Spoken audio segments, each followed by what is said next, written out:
Hello everyone, welcome back to my channel.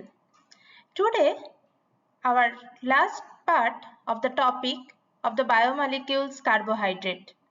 By the way, myself Dr. Tidli Sadhu, Assistant Professor, Department of Biochemistry and Food Science, Associate in School of Agriculture, SR University, Warangal. Let's start today's topic. In this part also, I have subdivided the lecture into the two parts. One is the details of the oligosaccharide and the polysaccharide. First, introduce this part. What is oligosaccharide? Oligo means few. So, we can say it is the intermediate level of the carbohydrate because we already know that we have four classification under the carbohydrate. One is monosaccharide, disaccharide, oligosaccharide and polysaccharide. Mono means one, di means two and poly means many, whereas in the case of oligo it is the few. So it is just intermediate between the mono, di and the poly. Oligosaccharide actually made of 3 to 10 monosaccharides units. So more than 10 is under the polysaccharide and less than 3 it is under the mono and disaccharide. These monosaccharides units are joined by the glycosides bonds and may release the water molecules during the formation. The empirical formula it is variable depending on the number of monosaccharide involved for the structure. Generally taste is sweet or the taste less sweet than the monosaccharide or the disaccharide. It is highly soluble in the water, especially the short chain oligosaccharide due to the more hydroxyl groups. And it consists of 3 to 10 monosaccharide units. They are linked by the glycosidic bonds. It can be alpha or beta. It can be linear or branched and it can freely exist or bound to any proteins or the lipids as in the glycolipids or glycoproteins. What are the sources of the oligosaccharide? Mainly the plant sources is there for the oligosaccharide like the beans, onions, garlics, bananas, lentils, etc.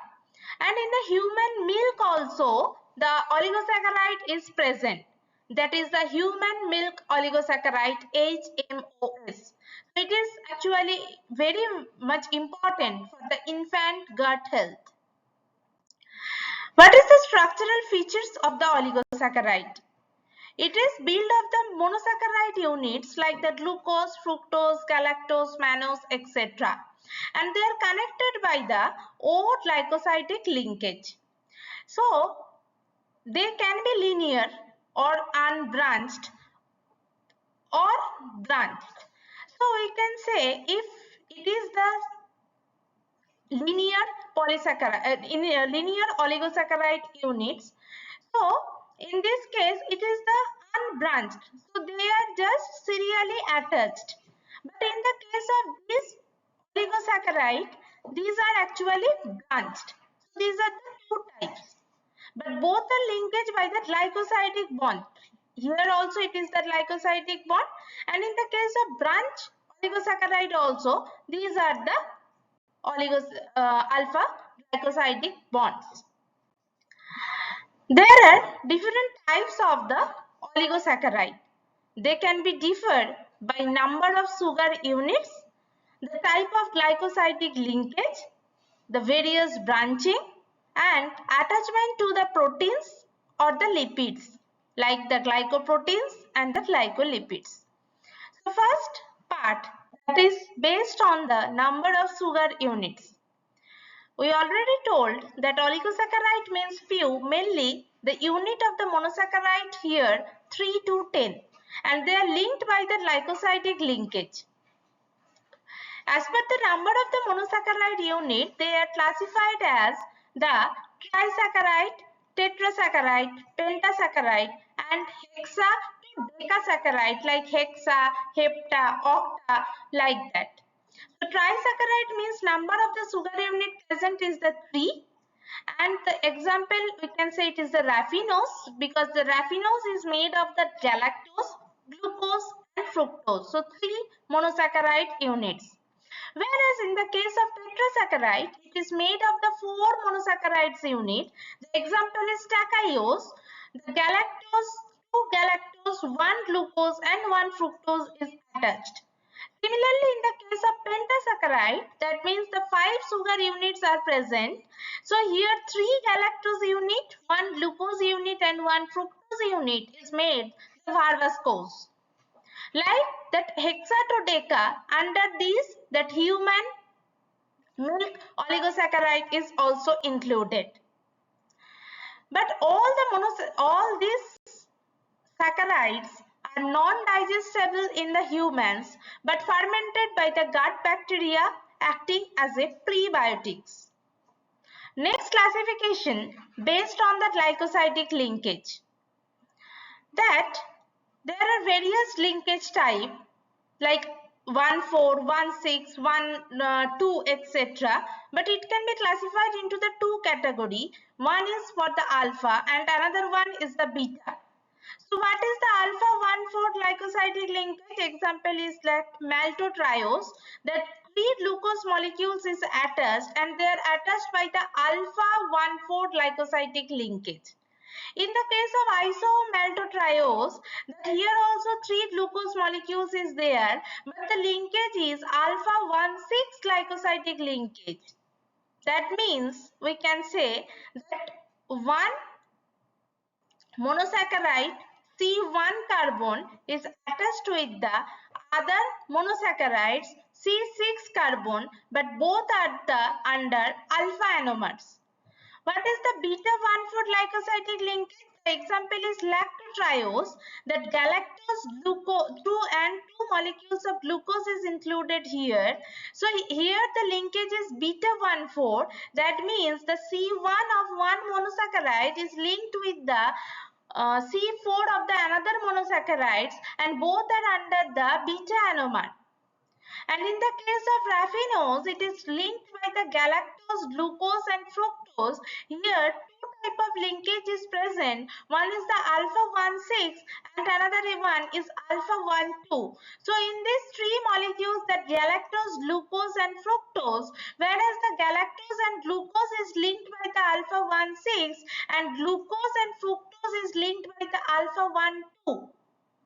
That means C1 of the galactose is linked with the C6 of the glucose, and whereas the glucose C1 is again linked with the C2 of the fructose. All these 3 are under the alpha anomer. Next, these are the structure of these 4, that is the maltotriose, isomaltotriose, lactotriose and raffinose. So here we can explain that in the case of maltotriose, the bonding is alpha 1,4. So all these 3 glucose are under the alpha anomer, and here it is the C1 and here it is the C4 because it is the 1, 2, 3, 4. Similarly 1, 2, 3, 4. So this C1 is linked with the C4 when both are alpha. So the linkage is alpha 1,4. Similarly in the next glucose to glucose is also attached by this alpha 1,4. What is the isomaltotriose? Alpha 1,6. Here also the 3 glucose molecules is there, but C1 of one glucose is attached with the C6 of another glucose. In the case of lactotriose, we can say that C1 of the one galactose is linked with the another C4 of the glucose, and here also that C1 is linked with the another C4 of the glucose. So here that's why the linkage is 1,4 and all are the beta anomer. So that's why the linkage is beta 1,4 glycosidic linkage. Similarly, in the case of raffinose, it is made of the galactose, glucose and fructose. We already told that in the case of raffinose, the galactose C1 is attached with the C6 of the glucose and the glucose C1 is attached with the C2 of the fructose. So that's why here 2 type of linkage is present. One is alpha 1,6 and another one is the alpha 1,2. Next classification, that based on the chain structure. that there is the two types. One is the linear oligosaccharides. Linear oligosaccharides means the monosaccharides are connected end to end, linked by either alpha or the beta glycosidic bonds. And it is common in the digestion related oligosaccharides, like the example of the maltodextrose. The three glucose molecules is attached, and they are attached just by the end to end, and the glycosidic linkage is present, that is the alpha 1,4. Next, that is the branched oligosaccharide. Branched oligosaccharide means it contains the side branches of the main chain. They found in the glycoproteins and the glycolipids on the cell membrane, and they are structurally diverse and the complex also. So that is the N-linked glycan chain attached to the asparagine residue in the glycoproteins. Next, that based on the attachment on the other biomolecules, there is the two types again. One is the free oligosaccharide. That means they are the small carbohydrate chain and that are not covalently attached to the proteins or the lipids.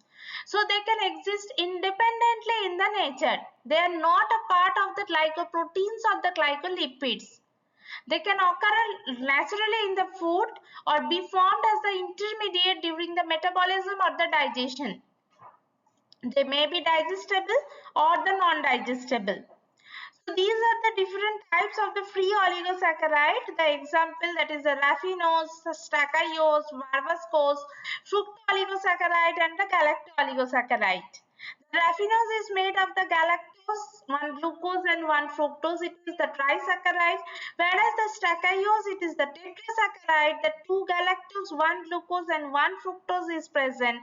In the case of Verbascose, it is that the pentasaccharides, and here the three galactose, one glucose and one fructose is present. The fructooligosaccharides, actually fructose chains are linked and terminal the glucose is there, and for the galactooligosaccharides the galactose are linked but in the terminal the glucose are there. Then what is the bound oligosaccharide? That means that they are complex carbohydrates that are covalently bind with either the proteins or the lipid, forming the essential structural and the functional components in the biological system. We can classify it in three types. One is the glycoproteins, one is the glycolipids, and another one is the proteoglycans. The complex play key roles in the cell recognition, signaling, immune response, and the structural integrity. Under this bound polysaccharide, we have the three types. So one is the glycoproteins. What is the glycoprotein? So by the name only we can identify glycoproteins. That means the carbohydrate is linked with the protein. They can help for the cell surface markers, hormone receptor, and as an enzymes. They have two types. One is the N-linked oligosaccharide and another one is the O-linked oligosaccharide. What is the N-linked oligosaccharide? That means attached to the amide nitrogen of asparagine in proteins. The carbohydrates is attached to the amide nitrogen of the asparagine in the protein. Whereas in the case of O-linked oligosaccharide, the carbohydrate is attached to the hydroxyl group of serine or threonine residue. So it is linked with the O. That means hydroxyl group means we know it is the OH. So this O is linked with the carbohydrate. That's why O-linked oligosaccharide. And amide means we know that is the NH. So this N actually responsible for the attaching with the carbohydrate. So that's why it is the N-linked oligosaccharide.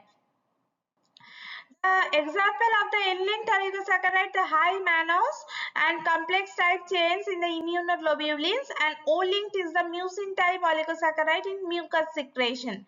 So where we can say it is that linked with the O, so that's why O-linked, and here it is linked with the N, so that's why it is the N-linked glycoproteins.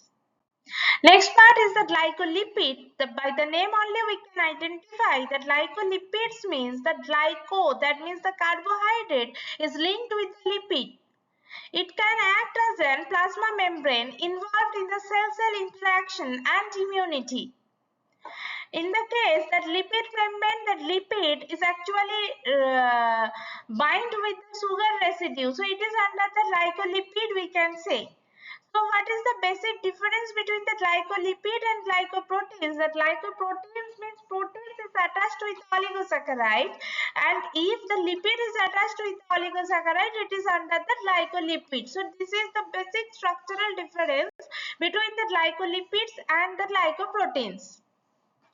What is the proteoglycan? Proteoglycan is the proton core along with the long glycoaminoglycan chains is attached. They can act as a extracellular matrix, synovial fluid, and the cartilage. We can say in the case of proteoglycan that core protein is there, and with the help of this core protein, the glycoaminoglycan, these chains are there. So combinedly we can say this structure, this part is the proteoglycans. What are the different examples of the proteoglycans and glycoprotein and the glycolipid? So mucin is the example of the glycoprotein, whereas the heparin and aggrecan is the example of the proteoglycan. GM1 ganglioside is the example of the glycolipid, and also the ABO blood group antigens. So these are the different types, and we can say that all these bound polysaccharide has an important biological role for our total body system. Next, that is the naturally occurring. We can classify the oligosaccharide into the another category. One is the naturally occurring and another one is the synthetic. Naturally occurring means it is fermented by the gut bacteria. They are not digestible by the human enzymes. They are mainly the plant based. So one of the most important example is the raffinose, what is made of the galactose, glucose and fructose. So galactose and glucose, here the linkage is the alpha, we can say that is the alpha 1,6, and whereas the glucose and fructose is bind with the alpha 1,2. We can say this is the galactose unit structure, this is the glucose unit structure, and this is the fructose. So we can easily see in the case of galactose and glucose that alpha 1 is linked with the 6, and in the case of glucose to fructose that alpha 1 is linked with the alpha 2 of the fructose. So here alpha 1,6 and alpha 1,2 both glycosidic linkage is present. Three molecules are there, galactose, one glucose and one fructose. So it is under the trisaccharides. It is present in the beans, lentils, cabbage and the broccoli. The function is they are not digestible in the humans but very good in and they are synthesized by the gut bacteria, so they can act as a prebiotic. Next, that is the stachyose. Stachyose is actually made of the two galactose unit and one glucose and one fructose. So in this case, galactose, first one galactose is linked with the C1 to C6 of the another galactose.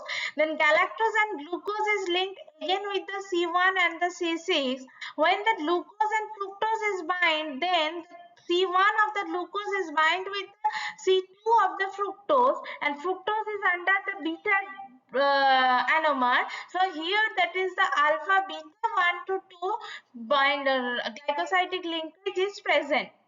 These are the tetrasaccharide because 4 different molecules are present. These are the main source from the soybeans, green peas, etc. And again they can also function as a prebiotic and promotes the gut bacteria or the gut flora. Next, the verbascose. Verbascose is actually made up of the 3 galactose unit and along with the 1 glucose and 1 fructose. So in this case also the galactose, 3 galactose are linked by the alpha 1,6, and then galactose and glucose is linked again by the alpha 1,6, but glucose and fructose is linked with the alpha beta 1,2. And these are the pentasaccharides. Their main source is the legumes like the lentils, chickpeas, etc. They can also act as a prebiotics and adds to the dietary fiber.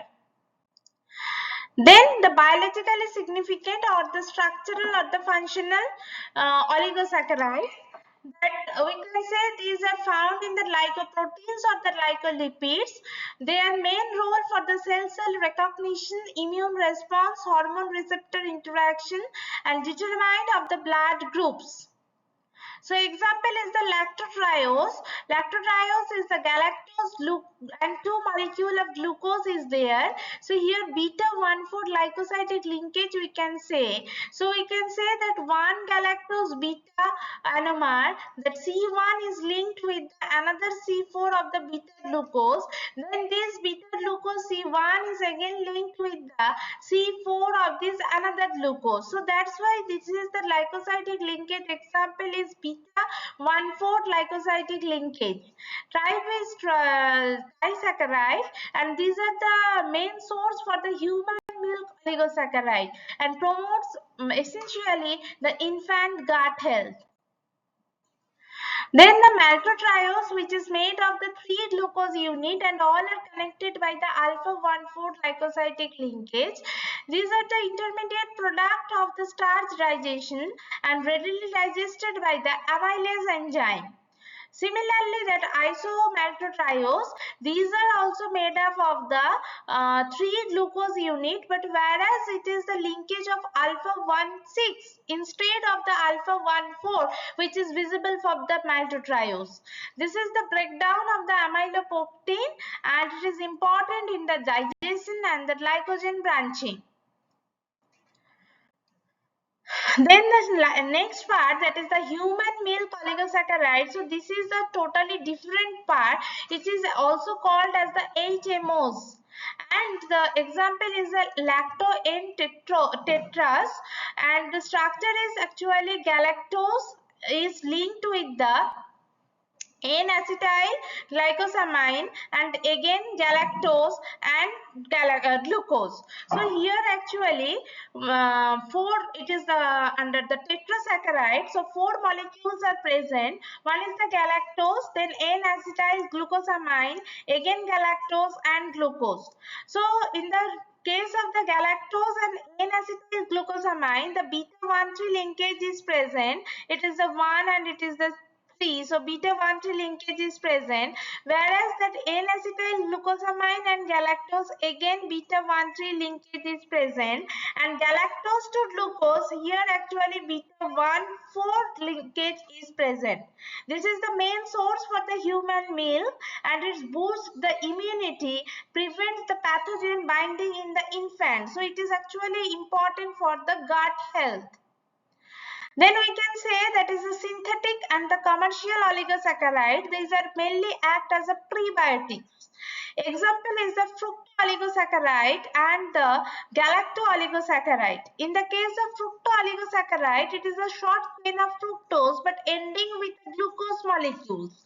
It is main source for the onions, bananas, etc. Function mainly as a probiotics in the prebiotics, and in the case of galactooligosaccharides, so it is a short chain of the galactose but ending again with the glucose molecule only, and mainly the 1,4 linkage is present between the galactose.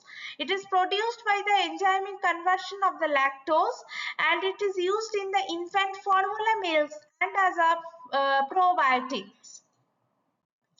Then another classification, that is the reducing and the non-reducing oligosaccharide. So we have already a clear idea about the reducing saccharide and non-reducing saccharide. So if one saccharide has a free aldehyde or the keto group, that means free carbonyl group, that is CHO or the keto C double bond O. So these particular saccharide is the reducing. But if it has no open or free keto or the aldehyde group, so it is comes under the non-reducing oligosaccharide.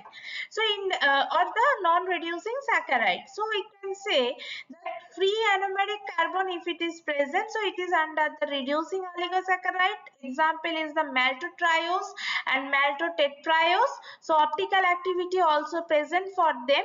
But if there is no free anomeric carbon, so this is the non-reducing oligosaccharide. Optical activity is also not present.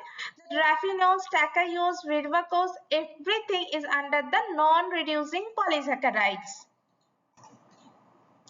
Next part we can say that is the polysaccharide.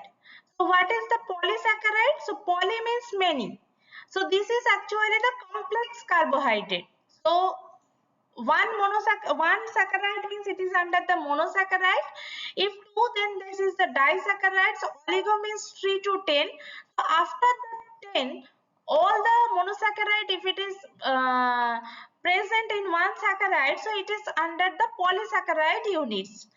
These are again linked by the glycosidic bond and releasing the water molecule during the formation. These are the empirical formula, that C6H10O5 whole to the power n, and where n is actually greater than 10. The taste is mainly tasteless, includes the starch and non-starch polysaccharides such as the cellulose. It is insoluble in water or form the colloids when hydrated. It is a long monosaccharide chain, so it can be linear or extensively branched. It is joined by a alpha or the beta glycosidic linkage. So polysaccharides are actually generally insoluble in water.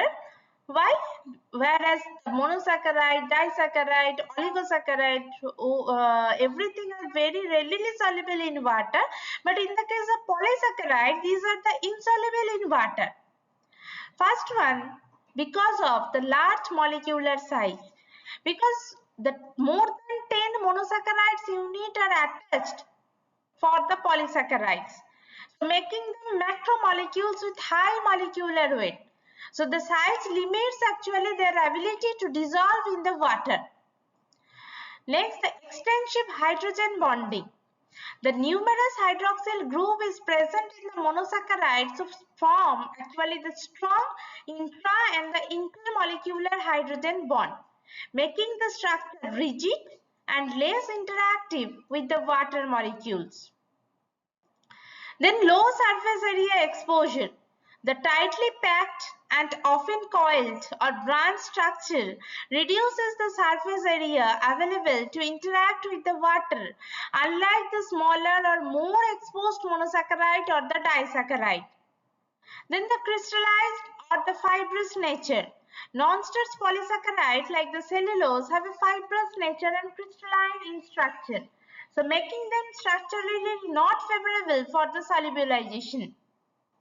What are the sources of the polysaccharide? Mainly the plant sources like the grains, potatoes, etc. Non-starch polysaccharide, it is the fibers like the cellulose, hemicellulose, pectin, which are mainly present in the vegetables and the fruits. And glycogen, actually that is the main energy storing carbohydrate, which is present in the animal liver mainly. So we can say that polysaccharide classification, these are again classified into the different types.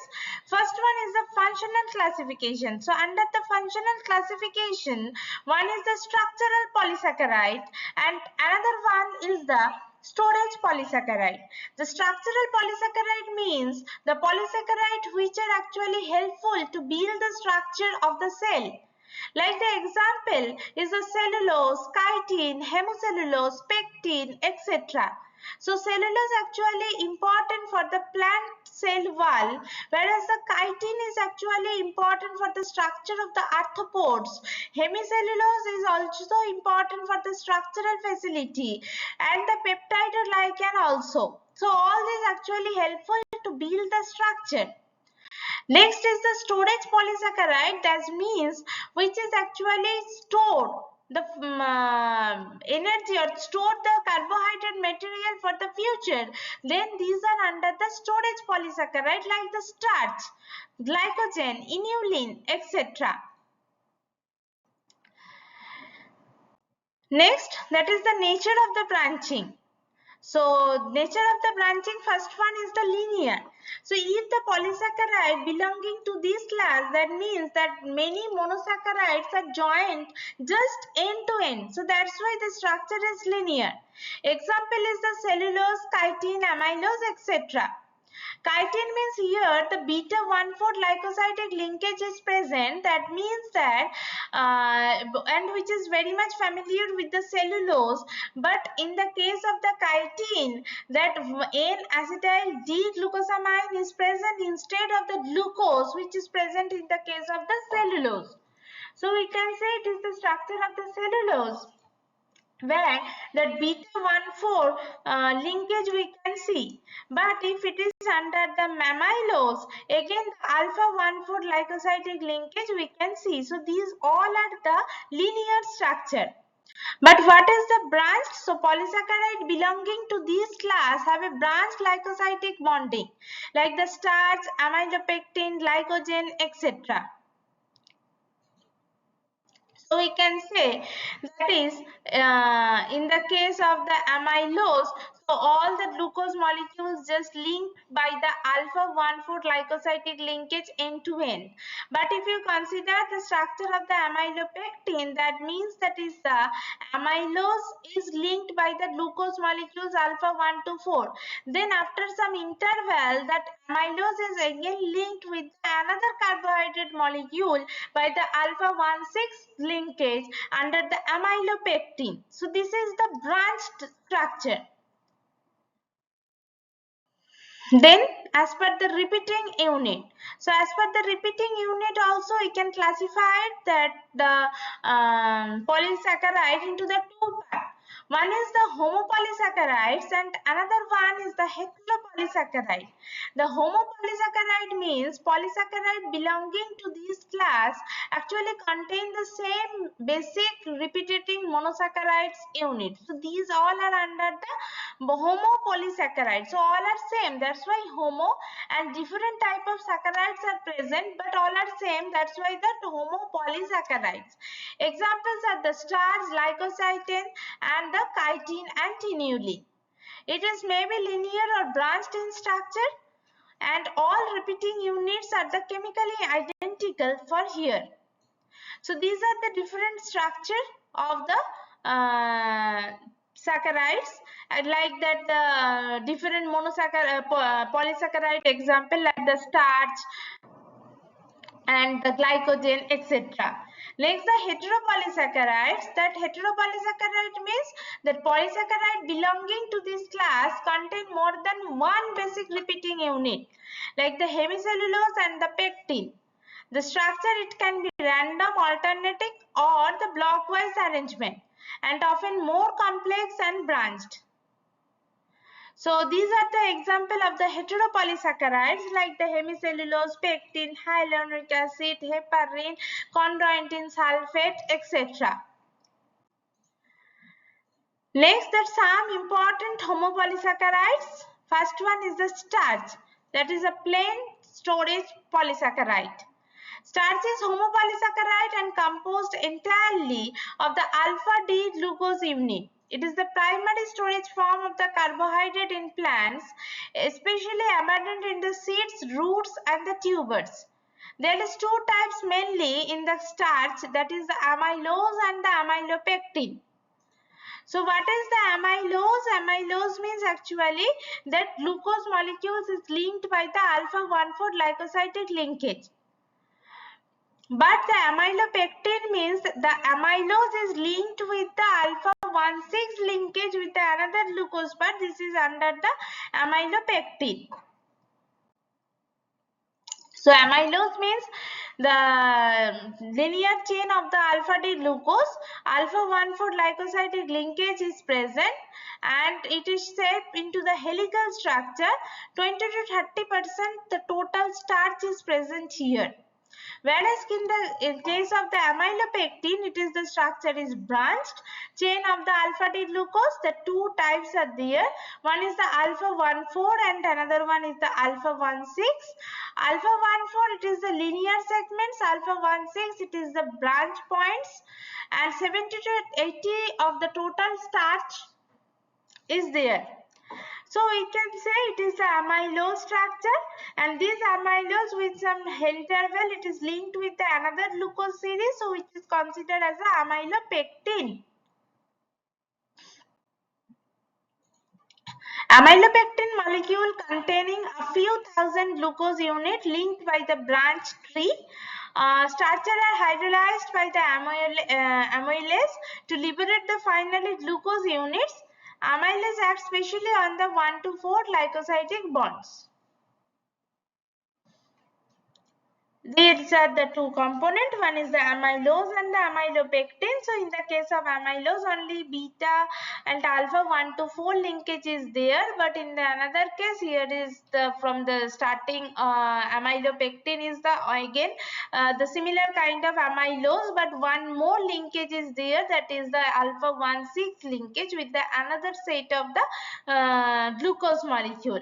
The structure of the amylose is the linear, but whereas in the case of amylopectin, it is the branched. The amylose is very much helpful for the energy storage, whereas in the case of amylopectin, it is the rapid energy release. These are the different sources of the starch. The cereals are present in the rice, wheat, corn, barley. Tubers is present for the potato, yams, sweet potato, legumes for the peas, lentils and beans, and fruits. It is the main source for the banana.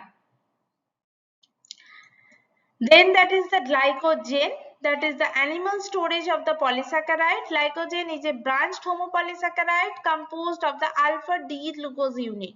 It serves as the primary carbohydrate storage molecule in the animals and humans, particularly in the liver and the muscle.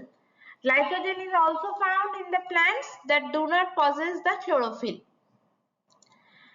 It is the molecular composition. The glycogen is made of the alpha D glucose monomer, two types, alpha 1,4 and the alpha 1,6, and alpha 1,4 for linear chains, for alpha 1,6 8 to 12 glucose units interval, and more highly branched than the amylopectin. Otherwise structure is similar with the amylopectin, forms a compact and the globular structure. So in this picture also we can easily identify that this is the structure of the it is the structure of the amylose, and so several glucose units are attached, and several glucose units are attached by the alpha 1,4 linkage, and then this amylose is linked with the another glucose molecules by the alpha 1,6, which is known as the amylopectin. And for both the cases, that the synthesis is done by the glycogenesis and the degradation by the glycogenolysis. Then the cellulose, it is the structural polysaccharides. Cellulose is a linear homopolysaccharide composed of the beta D glucose unit, and this beta D glucose unit are linked by the beta 1,4 glycosidic bond. It is the primary structural component of the plant cell wall, and it is the most abundant organic polymer on earth also. It is totally absent in the human body or animal body.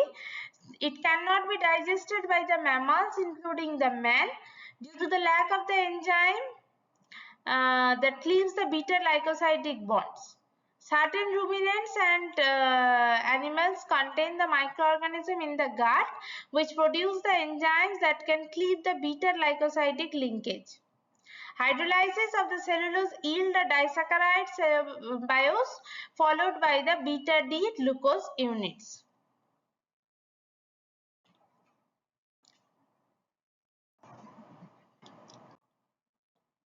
So here we can say that is the cellulose, that is the monomeric unit is the beta D glucose, and here the beta 1,4 glycosidic linkage is there, and that 100 to over 10,000 glucose molecules is actually attached here. It is the straight unbranched chains forming the rigid structure. Each glucose unit is rotated 180 degree relative to its neighbor, facilitating the extensive hydrogen bonding between the adjacent chain, and actually these result in the formation of the microfibrils, which confer the high tensile strength to plant cell walls. Then another structure is the dextrin.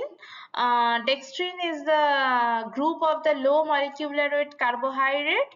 It is produced by the hydrolysis of the starch and the glycogen, so consist of the D-glucose unit, and they are linked by either alpha-1,4 or the alpha-1,6 glycosidic linkage.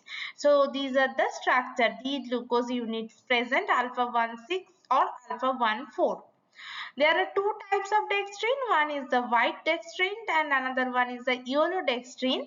White dextrin is actually used in the food products and the pharmaceutical, whereas the yellow dextrin commonly used in adhesive and the textile application. The main sources produced through the enzymatic or the acidic hydrolysis of the starch from the sources like the corn, wheat, potatoes, etc. Then the chitin. So chitin is actually mainly the linear polysaccharide composed of the beta-1,4 linked N-acetyl D-glucosamine units. It's structurally similar to the cellulose, but the difference is that containing the nitrogen group, that is the N-acetyl D-glucosamine. Whereas in the case of the cellulose, these are the structure of the glucose molecules, but in the case of the chitin, instead of the glucose, here it is present that in acetyl glucosamine. So only this is the difference. Sources mainly it is found in the exoskeleton of the arthropod, cell wall of the fungi, and that is the molluscs. Then that is the inulin. Inulin, it is a naturally occurring polysaccharide, consists of the beta to 1 linked fructose unit, typically end with the terminal glucose unit. It belongs to a class of dietary fiber known as the fructans. Low molecular weight is there and not utilized by the body. It is used for the assessing kidney function through measurement, or that is the glomerular filtration rate. So this is the structure of the inulin. Next, that some important heteropolysaccharide. So first example is the mucopolysaccharide. Mucopolysaccharide, it is the glycosaminoglycan or GAGs, GAGs. What is the mucopolysaccharides? It is commonly referred to the glycosaminoglycan. They are long, unbranched polysaccharide composed of the repeating disaccharide units. Each disaccharide is typically consist of an amino sugar and a uronic acid. Amino sugar present mainly the N-acetyl glucosamine or N-acetyl galactosamine, whereas the uronic acid like the glucouronic acid or idiuronic acid. These molecules are highly negative charged due to the presence of the sulfate and the carboxyl groups, which confer unique physical property including the high viscosity and the ability to retain the water. The molecular structure, they are attaining the amino sugar and uronic acid. The two type of glycosidic linkage is present here. One is the beta-1,3 and another one is the beta-1,4. So the beta-1,3 and beta-1,4, why? Because one amino sugar is linked with the uronic acid. So in this case, in this figure, we can say it is the uronic acid. So uronic acid 1 is linked with the 1, 2, 3. So it is linked with the beta-1,3 glycosidic linkage, that with the uronic acid and amino sugar. But when these amino sugar again linked with the another uronic acid, then this C1 is linked with this. That means it is the 4. So that's why beta-1,3 and beta-1,4 both the linkage are there. It is extended and linear chains that form the hydrated gel. The negative charge density allows the GAGs to attract the cation and water, contributing to more their gel-like properties. The GAGs are predominantly found in the extracellular matrix, connective tissue, synovial fluid, and vitreous humor. That extracellular matrix is actually providing the structural support to the tissues, For the connective tissues like the cartilage, tendons and ligament, they are present as a lubricant in the joint. They maintain the shape of the eyeball, so that why in the vitreous humor they are present also. Their property, their solubility, they are hydrophilic. So that means they are not easily dissolvable in the water. They are strongly negative. Their viscosity is very high. Biodegradability, that degraded by the specific enzyme, and they have a strong mechanical strength also to resistance to the compressive forces. There are different examples of the mucopolysaccharides or GAGs like the hyaluronic acid, chondroitin sulfate, dermatan sulfate, heparin sulfate and keratan sulfate. So detail we will explain. First one is the hyaluronic acid. So it is the hydrating polysaccharide. It is known as the hyaluronan. It is a naturally occurring high molecular weight linear polysaccharide composed of the repeating disaccharide units of D-glucouronic acid and N-acetyl D-glucosamine. It is a non-sulfated glycosaminoglycan widely distributed throughout the connective, epithelial and neural tissues. The monomeric unit, it is presence of the D-glucouronic acid and N-acetyl D-glucosamine. Here again we can find the beta-1,3 and beta-1,4 glycosidic linkage. It is mainly 2,500 to 50,000 units can join and forms a random coil structure in solution, contributing to its viscoelastic property. And unlike the other GAGs, HA is synthesized at the plasma membrane by the hyaluron synthase and extruded directly into the extracellular space. HA's ability to retain water up to the 1,000 times its weight and occurring to tissue hydration and the turgidity. So this is the structure of the hyaluronic acid. So we can say that is the glucouronic acid, that C1 is linked with the C3 of the N-acetyl glucosamine. Again this C1 is linked with the C4. So that's why combinedly that beta-1,3 and beta-1,4 both the linkage are very much required. And the alternating pattern of the beta-1,3 and beta-1,4 linkage result in a linear unbranched polysaccharide chain. The beta-1,4 glycosidic bond is crucial for the structural integrity and biological function of the hyaluronic acid and including its role in the hydration, lubrication, cellular signaling, etc.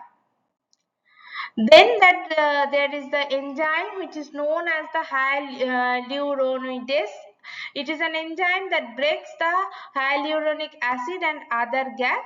The enzyme is present in high concentration in testes and in certain snake and insect venom also. Hyaluronidase of semen is assisted to an important role in the fertilization as this enzyme clears the gel around the ovum, allowing a better penetration of the sperm into the ovum. Next, that is the chondroitin sulfate. The Greek word chondros means the cartilage. So, the composed of repeating disaccharide units of the D-glucouronic acid and N-acetyl galactosamine.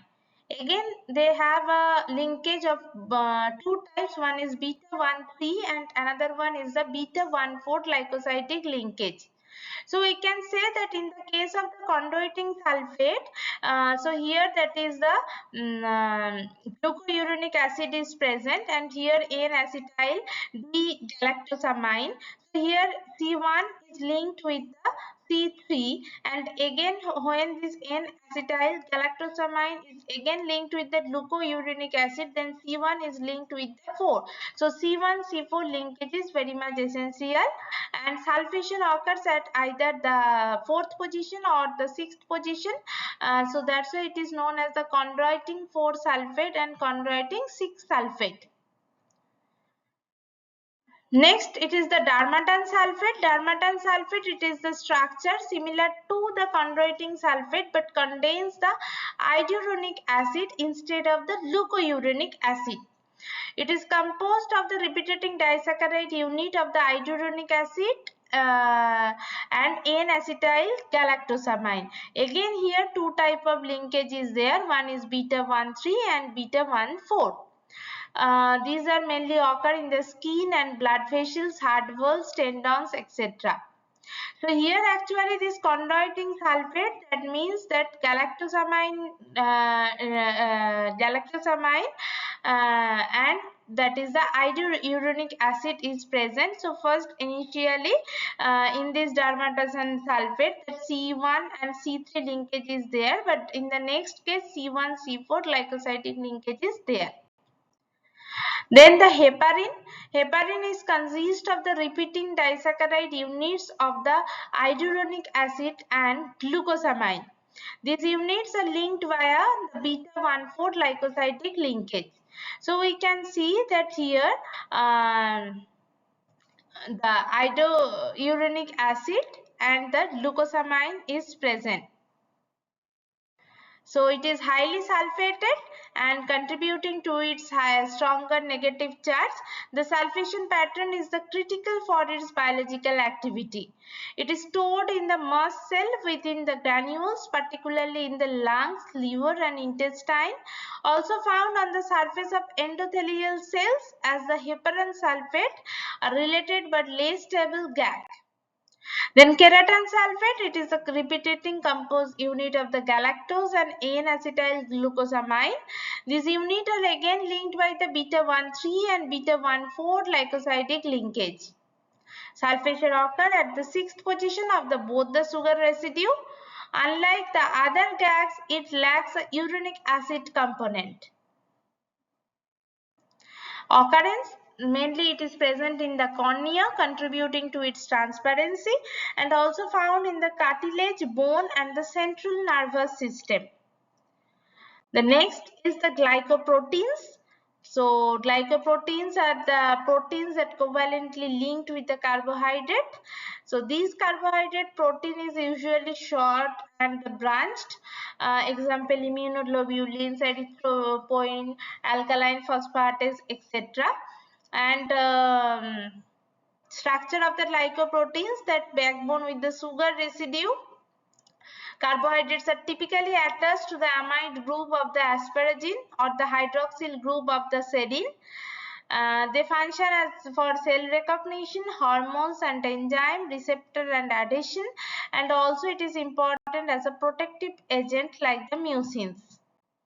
Then the glycolipids. Glycolipids are lipids with a covalently attached carbohydrate moiety. The sugar group is typically located on the extracellular surface of the plasma membrane. The gangliosides, cerebrosides, ABO blood group, these are the example of the glycolipids. The lipid backbone plus carbohydrate in structure. Carbohydrate part is often a monosaccharide or the short oligosaccharides. The function, these are also helpful for cell-cell recognition, signal transduction, membrane stability and the pathogen entry. So in the case of cell-cell recognition, that blood group antigen, that is the ABO, are the glycolipids. In the case of signal transduction, the involved in the immune response and nerve transmission. In the case of membrane stability, that contribution to the membrane structure and orientation. And for the pathogen, that serve as the receptor for the bacterial toxin or the viruses. So up to this is the structure of and detail of the oligosaccharide and polysaccharide. Now we will start, that is the next part of this lecture, that is the different reactions of the monosaccharide. First, why monosaccharide is so much reactive? Because monosaccharide means only one sugar unit is present. One aldehyde group, one CH2OH or alcohol group and various hydroxyl groups. So because of the presence of the aldehyde or keto group and multiple OH or hydroxyl groups, they made actually monosaccharides too much active and chemically versatile.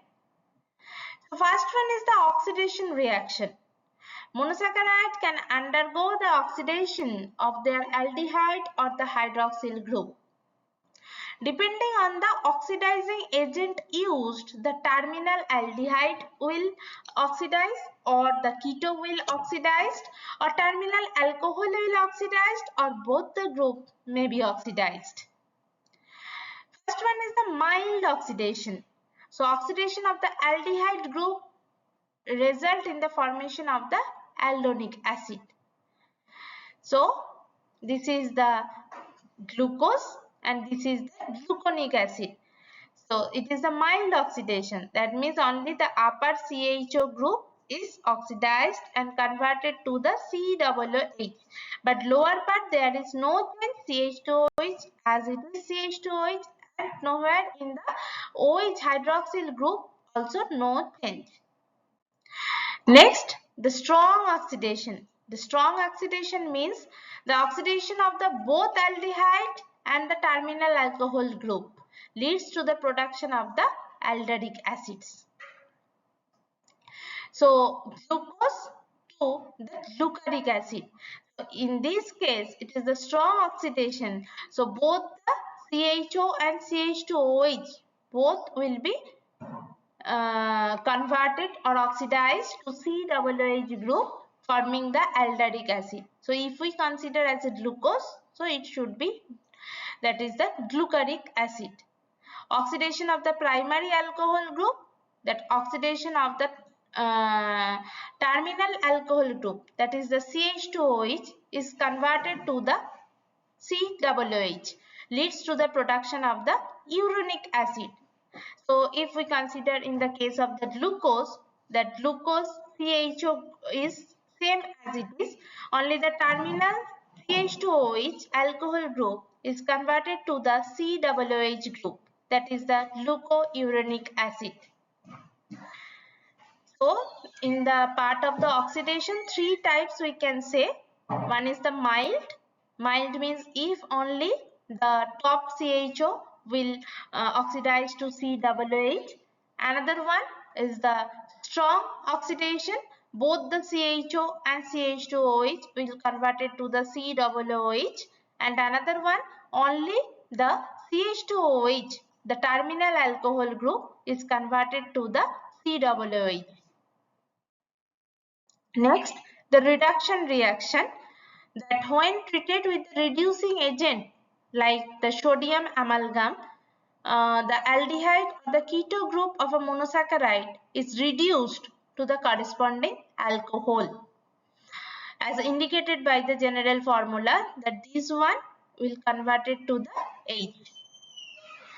Aldoses and ketoses can be reduced to the sugar alcohol, which is known as the alditols. So we can say that if we consider the glucose, that CHO is converted to the CH2OH. For the case of glucose, it is the sorbitol. For galactose, dulcitol. For mannose, mannitol. For fructose, mannitol and sorbitol. For ribose, ribitol. So that keto and aldehyde is reduced to the alcohol, that is the CH2OH.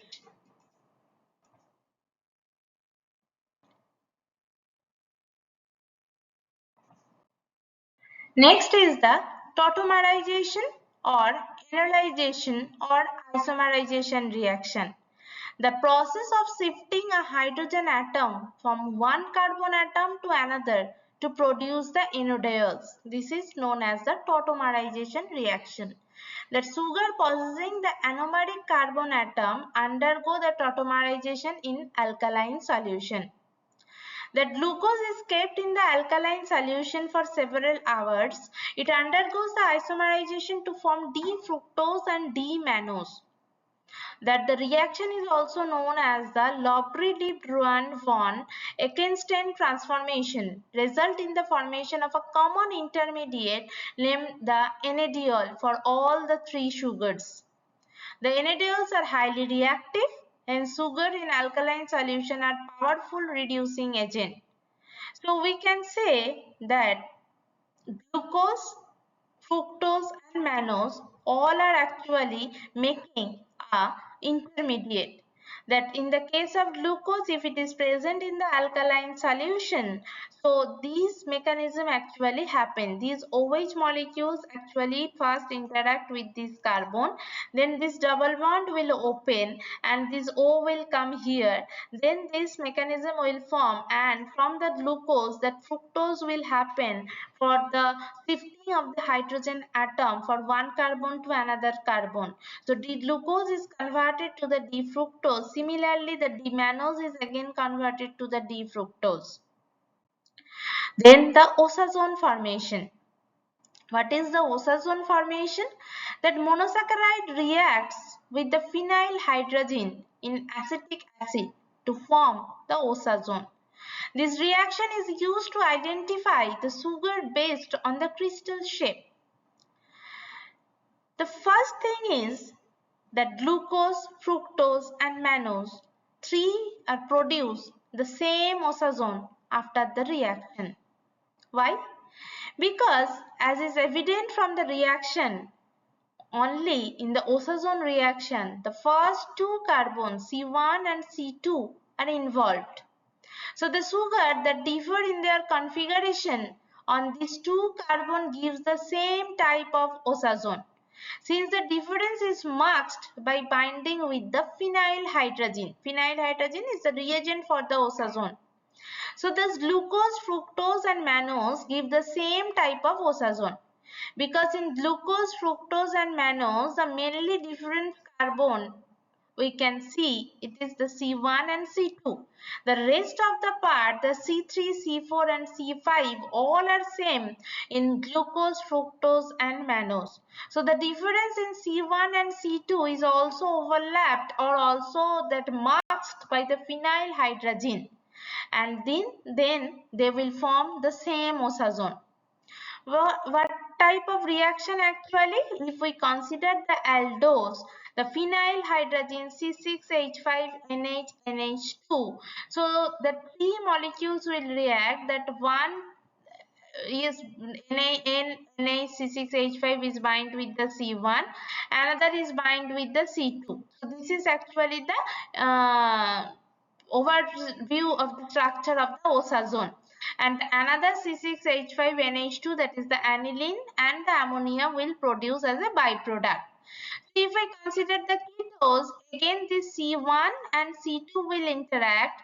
That C1 will be CH double bond NaC6H5 and C2 will be NaC6H5. So these osazone and these osazone structure will be similar, and again they will produce the aniline and ammonia. So this ketose and aldose actually will give the same type of osazone.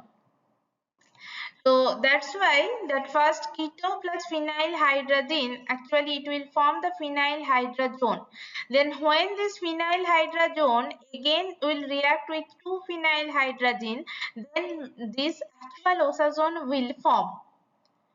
Like first this one, it will form this one phenyl hydrazone. When this phenyl hydrazone is react with the two molecules of phenyl hydrazine, so finally this osazone will happen.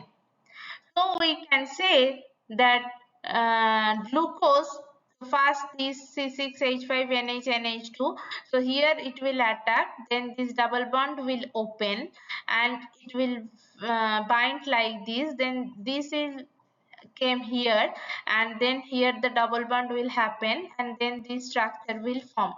Finally, this osazone reaction will come. So that glucose to glucosazone, the mannose to mannosazone and fructose to fructosazone. All these glucosazone, mannosazone and fructosazone structure are same, because you can see that in the case of glucose, mannose and fructose, the only we can see the difference between C1 and C2. So this is here that C 2 is only different, and here also C2 is only different. So C1, C2 is participating for this. So all the structure of that glucosazone, mannosazone and fructosazone are same. Then esterification reaction. What is the esterification reaction? That hydroxyl group of the monosaccharide react with the acids or acid anhydride to form the ester. Acetylation of the glucose with acetic anhydride leaves the glucose pentaacetate, which confirms the presence of the 5-hydroxyl group. The glucose plus acetic anhydride CH3CO whole 2O, it will give the pentaacetyl glucose or glucose pentaacetate. That all the OH will be substituted by the OCOCH3, that glucose pentaacetate. So if we take the glucose open chain form, it will form first the alpha glucose and beta glucose. So when these will also react with the acetic anhydride, then that alpha glucose pentaacetate and beta glucose pentaacetate both will form. Then the glycosidic formation, that reaction of monosaccharide with the alcohol in presence of the acid, it forms the glycosides. Like the glucose is react with methanol in presence of the HCl, so it will form the methyl glucosides. We can say that alpha, if we take the alpha isomer, then when this CH3OH will act, it will form that alpha glycoside, and if the beta isomer we will take, we will get the beta glycosides. So similarly, in the case of glucopyranose, we will get first the methyl beta D glucosides and methyl alpha D glucosides. Here the methanol will act in presence of the HCl. Then the dehydration reaction. The dehydration reaction is that heating the monosaccharide with the concentrated sulfuric acid leads to dehydration. It forms the furfural from the pentoses and hydroxymethyl furfural from the hexoses. It's used in the Mollis test for the carbohydrate. So when the glucose actually is participating, that means it is a hexose, so it is react with the concentrated H2SO4, the water molecule will go and it will form that hydroxymethyl furfural. Then the hydroxymethyl furfural, when react with alpha naphthol, ultimately it will give a purple color complex. So that's why for the identification of the carbohydrate in the Mollis test, this furfural test or dehydration test is very much important. If the same reaction will happen with the ribose, the pentose family, so instead of hydroxymethyl furfural, only the furfural will form with the reaction of concentrated HCl or H2SO4, and that water molecule will reduce. So at the last, that the key highlights of the today's lecture, that first, what is the oligosaccharide? So oligosaccharides actually the intermediate carbohydrate composed of 3 to 10 monosaccharide units, and they are linked by the glycosidic bond. They classified by the number of units, like the trisaccharide to decasaccharide, means tri, tetra, penta, hexa, hepta, etc. It can be classified by the glycosidic linkage also, alpha 1,4, alpha 1,6, beta 1,4, alpha 1,2, etc. It can be linear or it can be branched. It can be free or it can be bound to any proteins or lipids, like the glycoproteins and glycolipids. It is found in the foods like the beans, onion, bananas. It can also be found in the human milk, promotes the infant gut health. It can be also present in several biomolecules like the glycoproteins, glycolipids or proteoglycan. Examples are Raffinose, Stachyose and Verbascose, maltose, isomaltose, fructooligosaccharides, galactooligosaccharides, etc. They can act as a prebiotic They can also involved in the cell signaling and the immune response. Polysaccharide that made up more than 10 monosaccharide units. They are large and often branched molecule. There is two types mainly. One is the homopolysaccharide and heteropolysaccharide. So if same type of monosaccharides units are attached, then it is comes under the homopolysaccharides. And if different type of monosaccharide units are attached, then it is comes under the heteropolysaccharides. Homopolysaccharide examples are the starch, glycogen, cellulose, whereas the heteropolysaccharide examples are the hemicellulose, pectin and mucopolysaccharide. They can be also classified as based on the function like the structural and the storage. So if it will helpful for the structure like the cellulose chitin, or maybe it can be helpful for the storage in the body like the glycogen or starch. It can be branched by linearly or as a branched form. Repeating unit, it is identical or the mixed monosaccharide. So there are different type of example like the starch, glycogen, cellulose, chitin, inulin, dextrin, etc., heparin, etc. Next, the reaction of the monosaccharides. There are different type of reaction is there. Because of that, in the case of monosaccharides, the different that aldehyde and the keto group is present, and also several hydroxyl group is present there. So because of this multiple hydroxyl group and aldehyde and keto group, the monosaccharides are very much reactive. First, we can say this is the oxidation reaction. Oxidation reaction also under three types. One is mild, one is strong, and where only the primary alcohol group is converted. If it is mild, then it is the aldonic acid. If it is both, then the uronic acid or the alderic acid it will convert. Reduction, that the aldehyde or keto group can be reduced to the alcohol also with the presence of the sodium amalgam or sorbitol. The tautomerization is also possible, that the shifting of hydrogen group from one carbon to another carbon. So we can say an intermediate of glucose, mannose and fructose will happen. This reaction is also known as the Labride-Bruun-von Eckstein transformation. The osazone formation, when the monosaccharide is react with the phenyl hydrazine, then the osazone will form. And very surprisingly, that glucose, mannose and fructose, all the structures are different in between these three, but they will give the same type of osazone.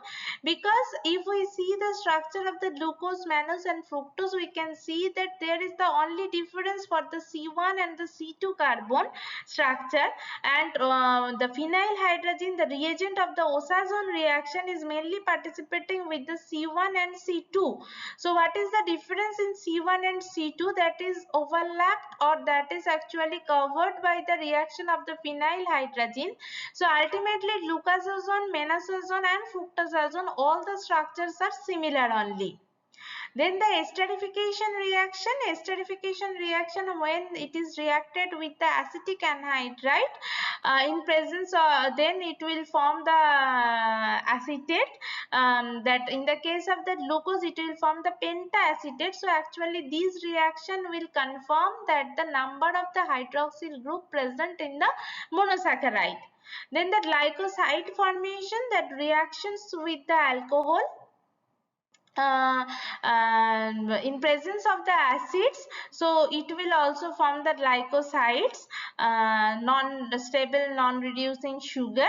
And finally, that is a dehydration reaction, that when it is react with the concentrated H2SO4, then the water molecule will remove, and in the case of the hexose, it will form that hydroxy furfural, and if it is the reaction with the pentose, then furfural will form. And this reaction actually helpful in the Moles test, which is actually helpful for the identification test of the carbohydrate. So up to this, the total about the carbohydrate biomolecules. In the next lecture, we will come with the detailed structure, function, mechanism of and different reaction of the another biomolecules, that is the protein, lipids and nucleic acid. Thank you.